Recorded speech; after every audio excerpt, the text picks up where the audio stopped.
let's discuss with our team and Nolan McCaskill. Let me start with you. Trump ended up not campaigning with Glenn Youngkin, who didn't reject Trump, but kept him at arm's length. Is Trump going to be able to show the same restraint in 2022? I think that's the million-dollar question for Republicans. Will Trump show the same restraint? I think it's easier to do when it's one candidate in one race, as far as Glenn Youngkin in Virginia. When you have all of the House Republicans and their candidates running for re-election, I think it's much difficult for him to refuse the attention. I mean, he's someone who's been kicked off Twitter. He's been kicked off Facebook. You know, he has to release his statements via email. You know, he doesn't get the same cable coverage that he once did. But when it comes to 2022, I think that I wouldn't be surprised if Donald Trump is someone who does want to get back out there, who does want to get that attention, who does want to help Republicans raise money, because that does come with more attention for him and kind of, you know, elevates his profile going into 2024. So it wouldn't surprise me if Donald Trump was much more of a factor in 2022, but obviously we'll just have to wait and see how that works out. Yeah, and Glenn Youngkin was not running as a Trump candidate, but some of them are out there running as Trump candidates. One gubernatorial candidate that Trump has endorsed, Carrie Lake of Arizona, she has publicly embraced at least one Nazi sympathizer and other QAnon-linked activists at her campaign events, according to CNN's K-File report. K-File reports this story. You can check it out online. If Trump continues to back candidates who seem rather extreme out there, that could alienate the voters that other Republican candidates say in Arizona need to win over. Particularly if you're at the Republican Governors Association, you're looking at that and saying, "Come on!" But it just shows how little the party establishment has control over what former President Trump does, and that he's still in the driver's seat. I mean, look what happened in Georgia. I don't think it was a secret that Mitch McConnell wasn't really thrilled initially with the selection of Herschel Walker as the Trump candidate. Now he seems to, at this point, has learned to love it because he can't not. But some of these other candidates, it's going to be harder to love for these more establishment Republicans that, you know, want to take back the country, want to take, in terms of the governorships, want to take back the House and the Senate and push their agenda without the sort of crazy free radicals that are also incumbent in some of these some of these Trump-selected candidates. And he's doing an event, Trump, for the NRCC tonight, the National Republican Congressional Committee.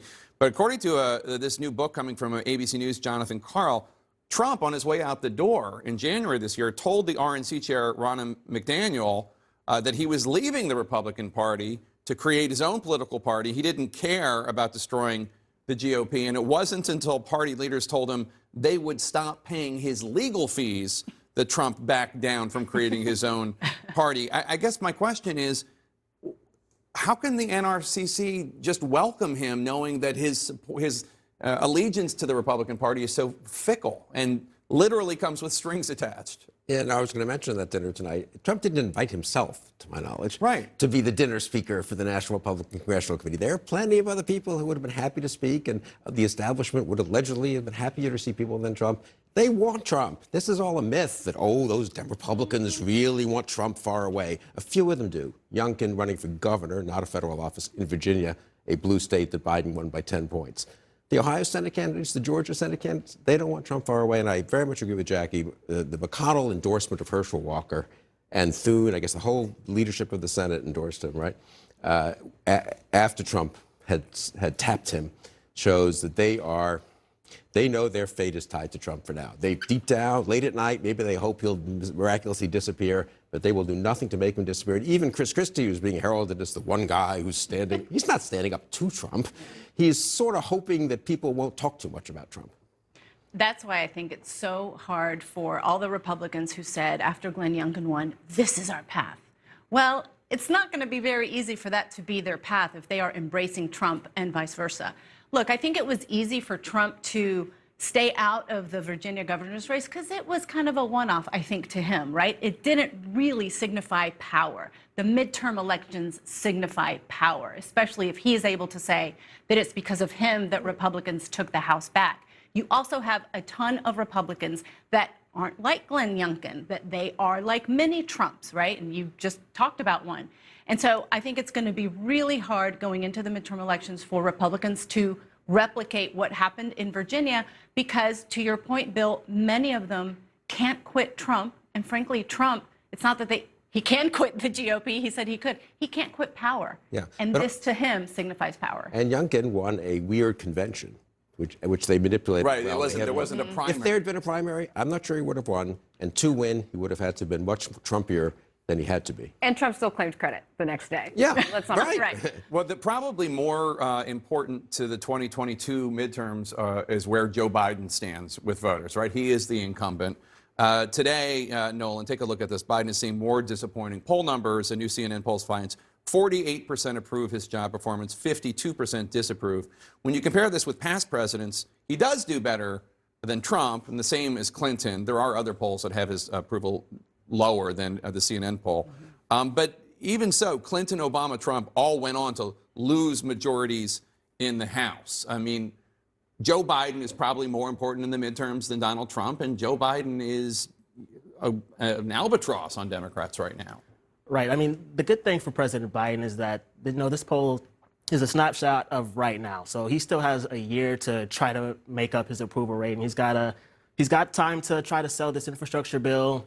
If Democrats are able to pass this larger reconciliation bill, he has time to sell that. But right now, it's not looking good. He's had a rough stretch as president with all of these negotiations on Capitol Hill that have just sucked so much oxygen up from other conversations. But the good thing is he still has time. I mean, we're in 2021. Democrats got a reality check from the Virginia elections, and I think they need to figure out what went wrong and use that to their advantage going into 2022. But also, like you mentioned, the midterm environment is tough for an incumbent president. There isn't much that he can do, but he can try to sell legislation.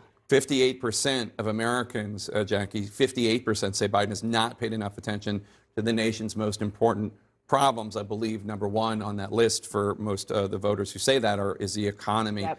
Can Democrats turn this around? I'm not saying 100%. Right. You can't buck historical trends, but there's a difference between losing 20 seats and losing 70 seats. And I think that's the question. When I was talking to moderate Democrats months ago, they were worried about inflation. Yeah. They were worried about, and since that and COVID and the economy are linked.